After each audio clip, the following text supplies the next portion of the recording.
What's going on, guys, and thanks again for being here. I hope everybody's doing well, and today I'm actually very excited to introduce you guys some high-end panels that GVM is starting to make. This is the GVM YU300R, and they also make the 200 series of this panel here. And this is definitely not this type of little panels that you guys see all over Amazon. This whole thing just went up a whole other level, so stay tuned, don't go anywhere, I'll be right back.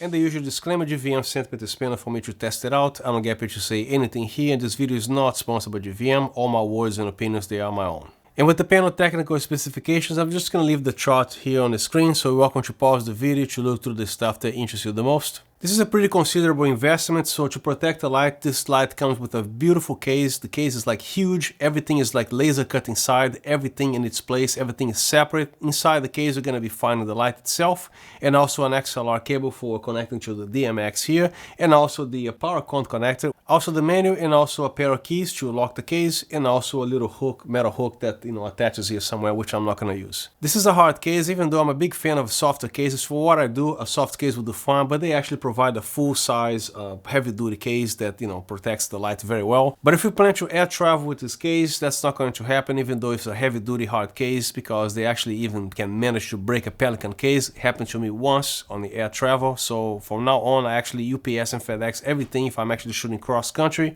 No more airplanes for me. But just so you know, obviously this type of case does not survive an airplane. When we're shopping for lights, it's very difficult to actually just look at the picture and some specs until you actually receive the item in your hands. That's a whole other experience. Then you really know what you're getting into, right? So this light here, the first thing that I was actually very happy to see is the power cord connector, which is a feature that most professional lights have. And if you're wondering if you can actually power this light outdoors where there's no electricity or no outlets available, yes you can. Unfortunately, GVM has a proprietary M16 plug, which you're gonna have to wait until they actually release the cable and also the whatever thing that connects to the V-mount battery, because you're talking about 300 watt, and if you think you can actually run a regular 14.8 volt V-mount battery, it's not enough power or amperage, or even if they did go that route, it's not going to last a long time here, because if you crank this up to 100%, it's a 350 watt light actually, it's not going to last a long time. So it's either supposed to have a 26 volt V-mount battery here, which I thought by common sense, in which, by the way, here this ranges from 24 to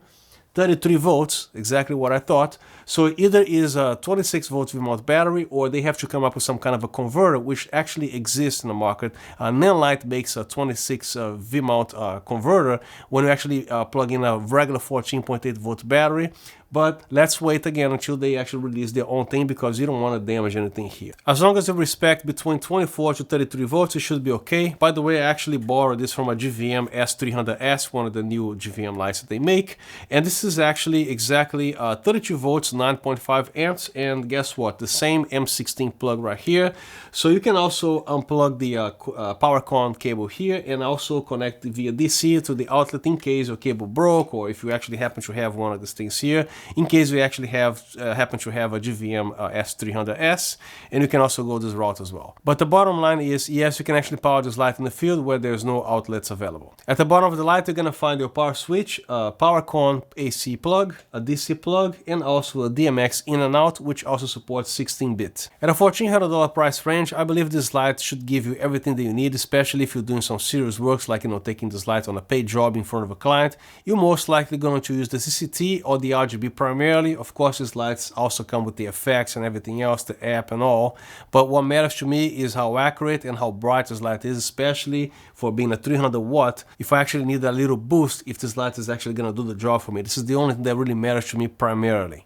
And of course, if this light tends to be slightly green to you or slightly magenta to your taste, of course, you can actually color correct the green magenta by dialing these knobs here, which this light has everything that's supposed to have for a light of this price. Either on CCT or HSI, whatever you do with this light as far as changing the color temperature from 2700 degrees Kelvin to 7500 degrees Kelvin, which this light comes with this type of color range, and also your HSI, the colors, everything is like stepless. It doesn't matter what you're doing, you're not going to see any jumps or any flickering or anything like that. It's just extremely smooth, but the effects, I would say they need a little bit of work in general, because most effects of most brands that I've seen, they need a lot of work. It's not only GVM, some got dock lights and other lights. I'm not too happy with the candle light. When I actually picked up the package, I wasn't ready to deal with that much weight.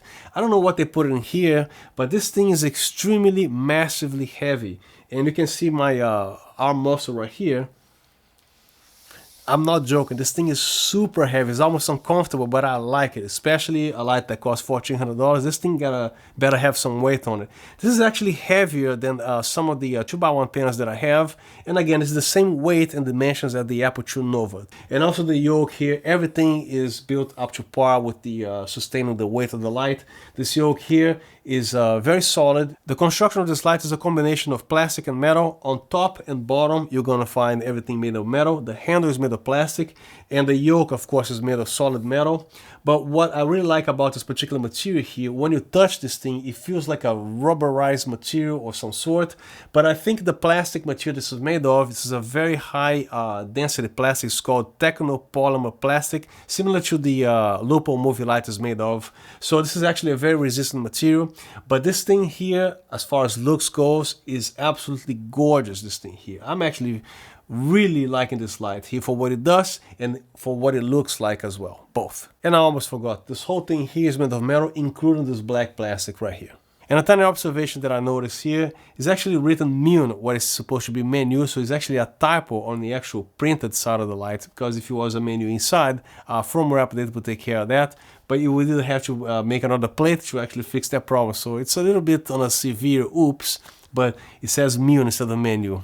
Go figure. Now, to mount this light is heavy on a stand, you don't necessarily need a C stand. You can actually use a regular stand as long as it is a heavy duty stand. B&H sells some very nice stands, and the actual legs, they open really wide, so this thing is not going anywhere. Now, if you plan to place this light 10, 13 feet in the air, you're definitely going to need a very expensive stand, because, you know, common sense, the light's going to be like, you know, wobbling, you know, all the way up there. So use a C stand and sandbag the crap out of the thing.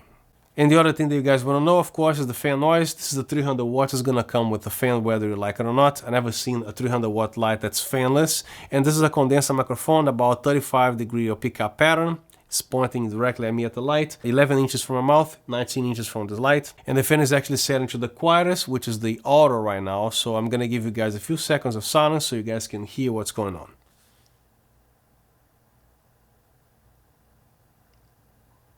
Now I'm going to turn the panel that way.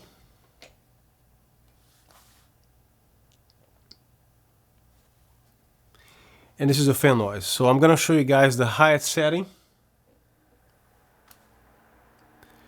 So when you actually place the fan this high, is always recommended whether you're not needing critical audio. If you're shooting a music video or anything that the fan doesn't bother the recording, just leave it cranked up at the highest settings at all times, because it always helps to ensure the longevity and also having the light you know, operating much better. When you're actually doing some interview, you actually silence the fan here.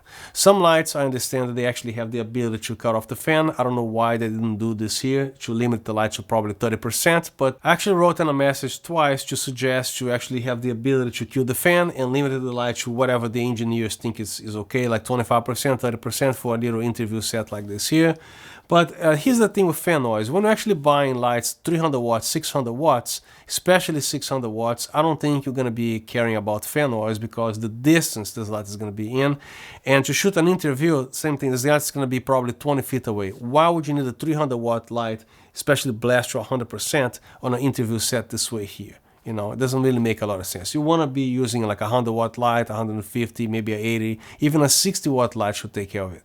So when I actually take this light here, even with the fan at this setting, it's not going to be a problem, because what I'm going to use this lights for is not interview with the light like, you know, 2 feet from my face. To me, it really doesn't matter. But sometimes, if I actually only brought this light on set, that's when the advantage comes of having the possibility of actually killing the fan and limiting the light to a little 30%.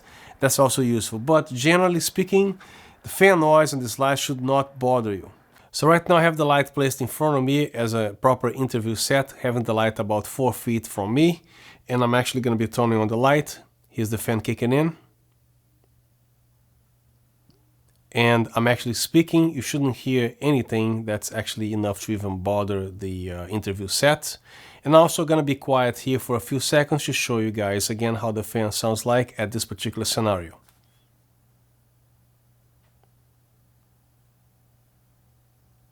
So as I speak here, everything should sound great, which by the way, if you guys are interested in buying this light, it's a lot of work to make these videos here. It helps the channel a little bit. I would appreciate if you guys use my Amazon or B&H affiliated links. And these links, they don't cost anything extra to you. It just, again, helps the channel. I would really appreciate if you guys consider using my links. Thank you very much. Lastly, when you actually adjust the fan back to the quietest mode right here, you actually have to put on auto, because when you actually switch to from high to quiet, the quiet is not actually obeying. It's still cranked up to the higher, so you have to go to the auto here. And the firmware of this light is actually 1.0, which is the very first firmware. Speaking of updates, I'm not sure if these lights can be updated. You know, maybe there is a way, but I'm not entirely sure, because on the app, you can actually update the app. Even when you look inside, this version is up to date. It might be the application itself. And these lights do not feature USB. So if you cannot update this light via the app, that's going to be a little bit of a problem, because it certainly does not have any way to update via USB right here. But don't quote me on that, I'm just guessing. Or they can actually change the way the light talks to the app. Maybe there's a way to actually upgrade the firmware. I am just guessing here. Inside the menu on the fan settings, you're going to see a display in Celsius degrees, which lets you know how currently the light is running as far as temperature goes. In case you are outside on a kind of a hot day, you can see how hot the light is running.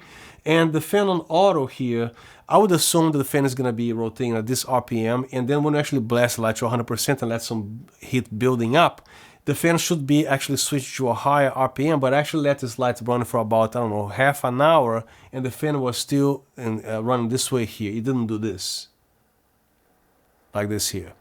So maybe I didn't let it run hot enough, or it was relatively cool in the actual room here. The temperature here was actually 62 degrees. Maybe that's why I didn't do that.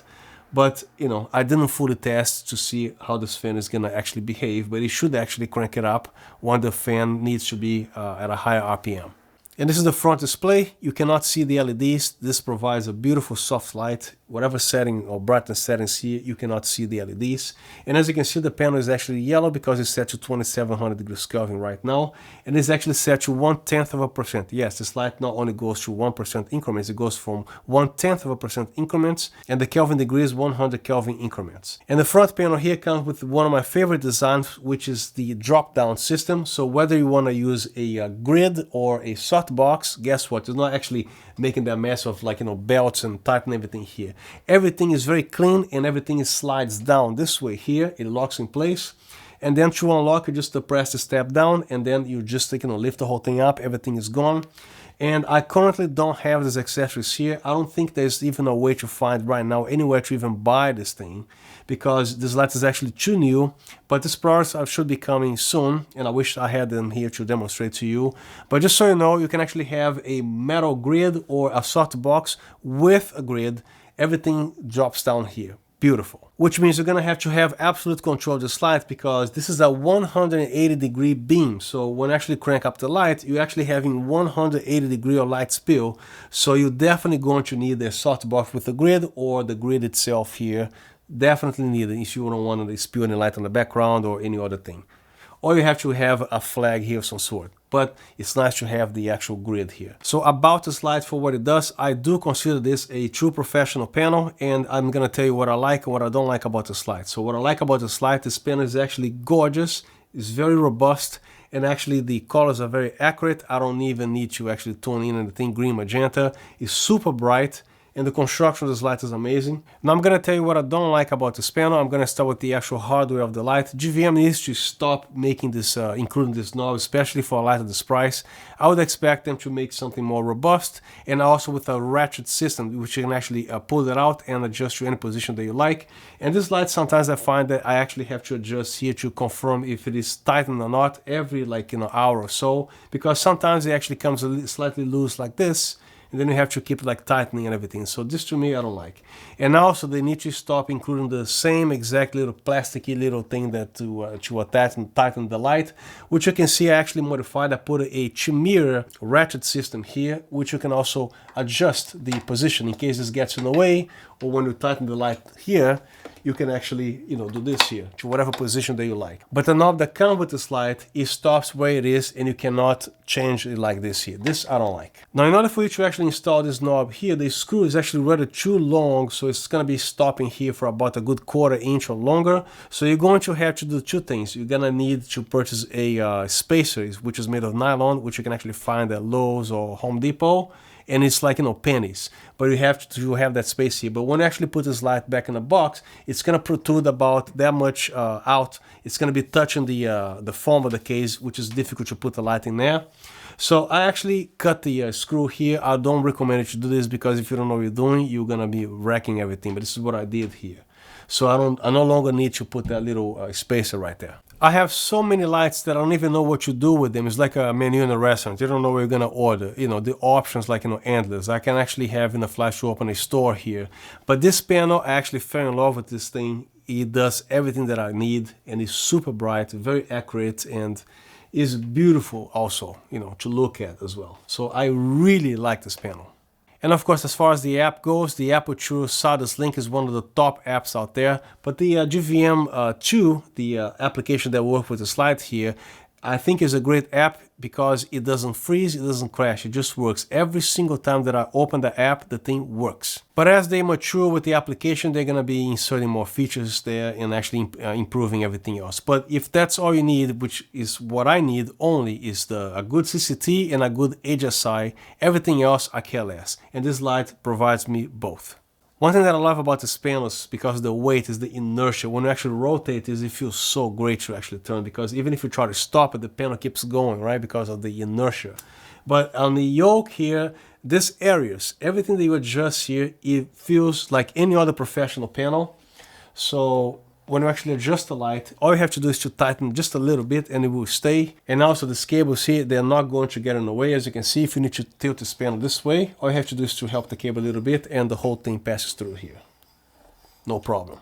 And another thing to keep in mind, when you actually hook up a softbox, especially with a grid, when you actually want to tilt this light, the maximum tilt will probably be something like this here, because the softbox is going to get in the way of the yoke, right? So unfortunately, this light does not feature on the receiver a second hole, so you can only mount this light vertically this way on a stand. You cannot mount this light at 90 degrees, again, because there are no holes over there. But if you need to change this, all you need to do is to find another receiver and a screw that fits this bolt here, and there you go. But this is like minor things. Now next, I'd like to show you guys how the app is, and there's a new design when you actually connect this light. The display of the whole thing changes, and also how this light behaves. But the thing is, I'm a little bit confused because I do check my YouTube analytics. A lot of people like and a lot of people don't like. For example, some videos even cause a spike. People actually even watch the thing 3 times.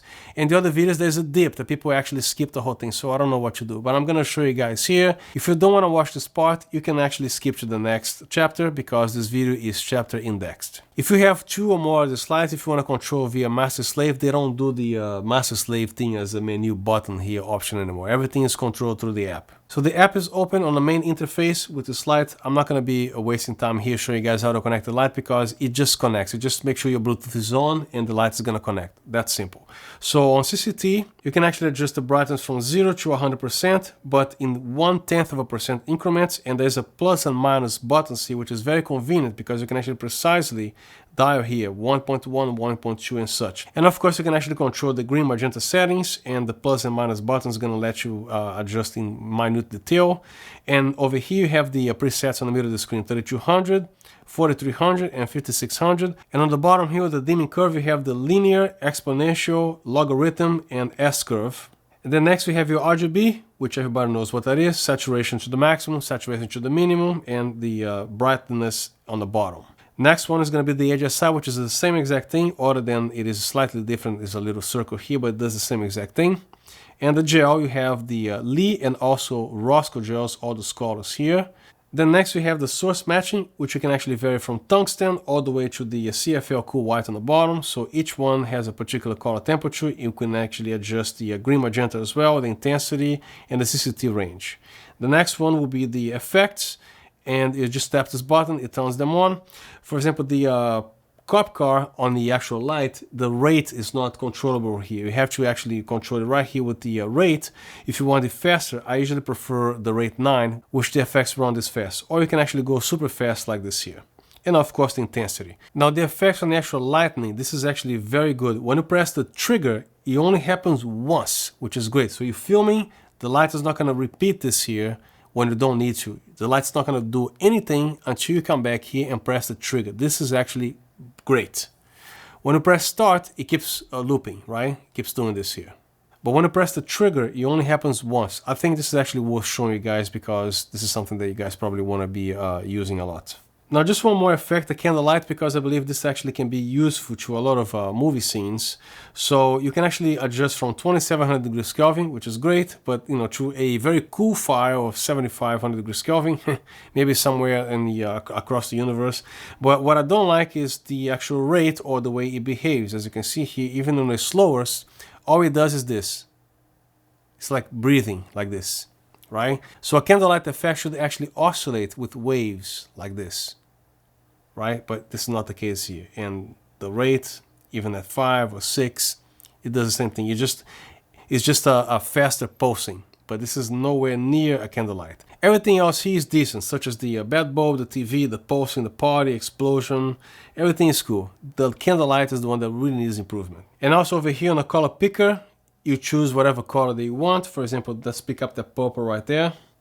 It's difficult to show on camera here. And by the way, that background over there is my home theater projection screen, which is not a white surface, it's a semi-gray, so it's not going to look exactly as you see here, but let's give it a try. So here's that purple right there. And then let's choose another color. Click on retry, and I have this power supply from GVM. Let's pick what the yellow is here, something like that. And right now it's reading a little orange, but you can actually change the saturation a little bit. It's not perfect, but you know, it tries. You can change the hue. So sometimes it can work, sometimes it can't. The purple obviously picked up good, but the yellow not so much. So let's see how precise this little camera, little icon is here. So I have this very small surface, so it's picking up the orange and the red and the yellow. So apparently here it does the job. And it's not displaying orange right there, it's displaying almost like a salmon kind of color. I don't really care about this little toys kind of things here because I don't even have time to even remember these features are even present here. You know, I almost forgot to actually demonstrate this here. This would be actually cool to maybe match a company logo and all. If this is so important to you, I don't know. But what matters to me is the CCT and the HSI and if the thing is accurate or not. And on the bottom left, we have the rhythm effect. So I guess I hit the play button located on the bottom left, and there's a little bit of a delay here, so as you can see it works when actually speaking to the microphone. So I'm gonna actually play a couple things on my drum set, just like one tom-tom or whatever, so see how this works.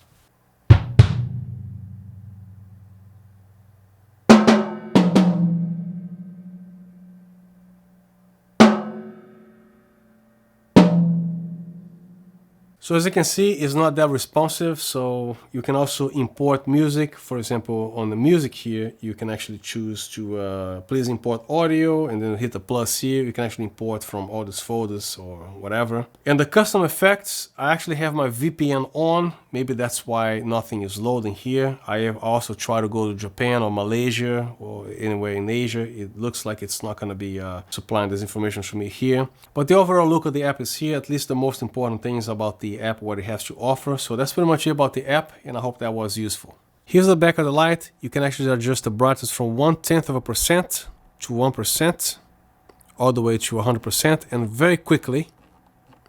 And the color temperature from 2700 degrees Kelvin to 7500 degrees Kelvin, and about 100 Kelvin increments.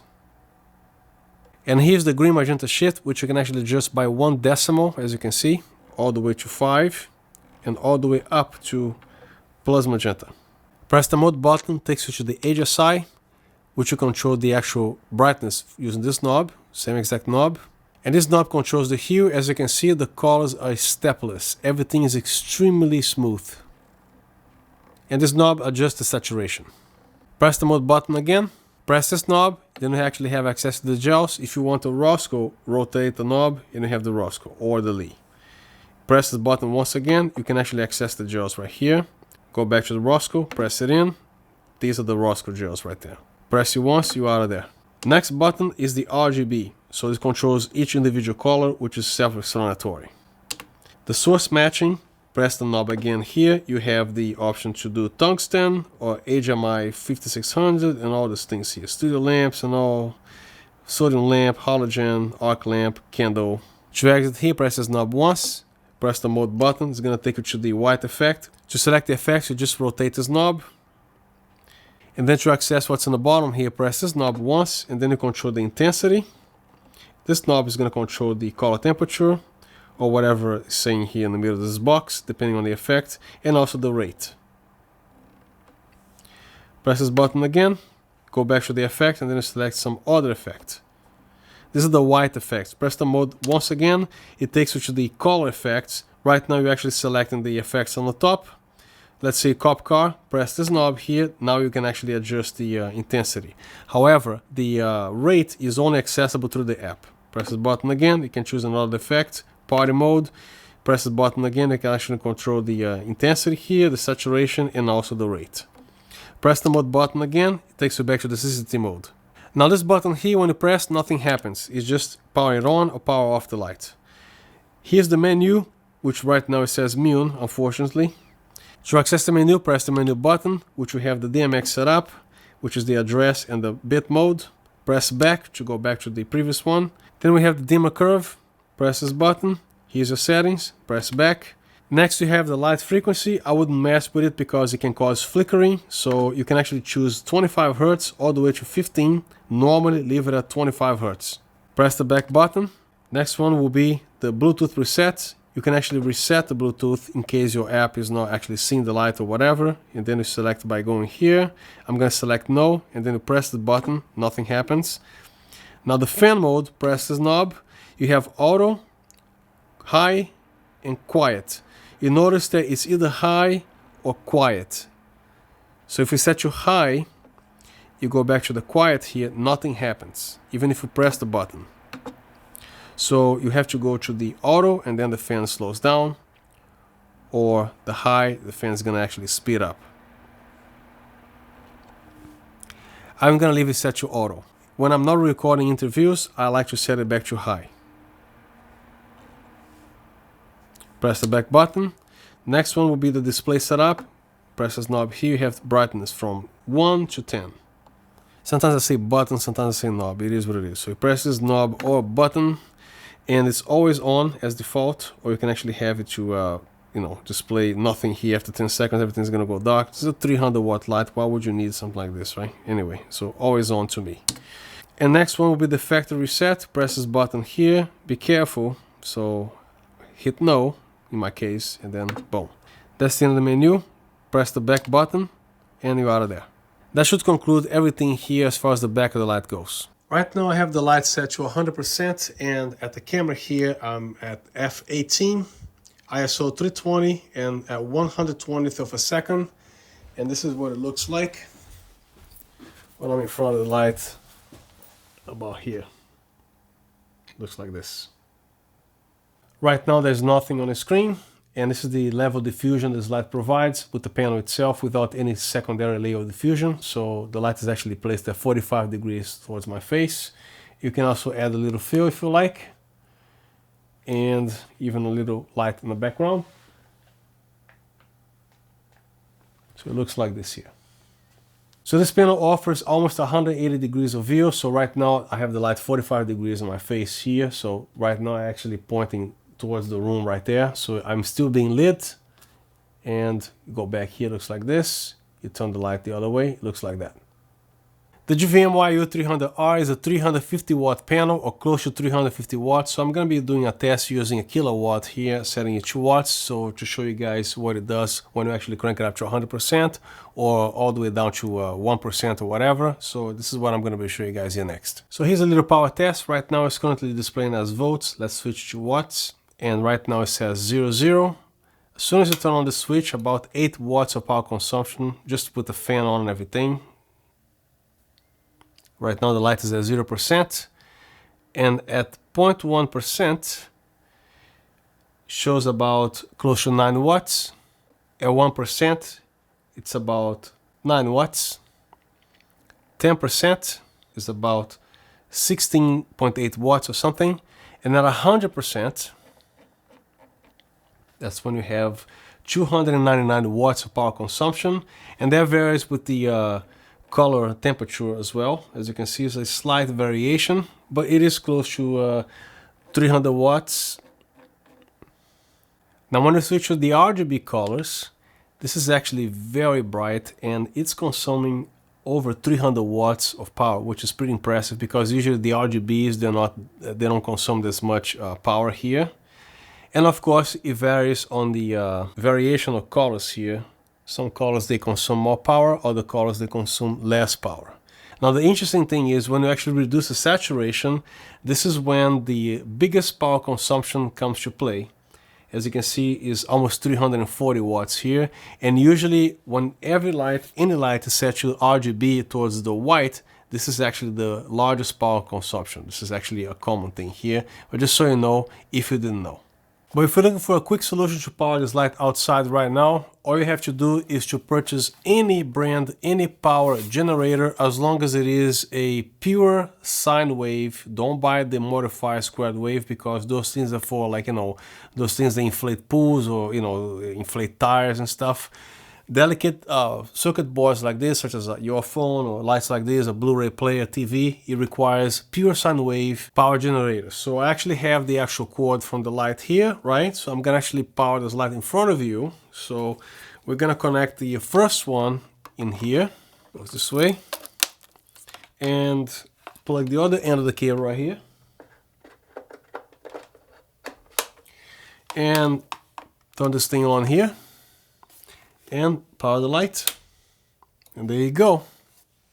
You have your rather inexpensive way. I mean, this thing is still gonna cost you in the neighborhood of $300–400, and this is a 300 watt power generator. Since this is a 300 watt light, I would recommend that you actually spend a couple more bucks and buy the 500 watt or 600 watts, at least 500 watts. So when you actually crank this up, this will, you know, take care of it, but you're going to be stressing these units a lot because you don't want to be 100:1 or 1:1 or whatever you want to say, right? So for most situations outdoors, you probably want to use this at 70% or so. Interviews probably like at 20%, 30%. You know, it's rare when you want to use this at 100%. But if you are planning to do that, make sure you actually buy a more powerful power bank. And don't forget that these things do come with a fan here, and this fan is not designed for silence, like, you know, the way these fans they should be. This is just a power generator, so expect a loud fan to come on from time to time. But if you actually keep it low here, about 20–30%, I don't think the fan is going to even kick in. But if you're going to crank it up to 100%, definitely you will hear the fan here, which is going to be screwing up things that if it is audio sensitive, so just to keep that in mind.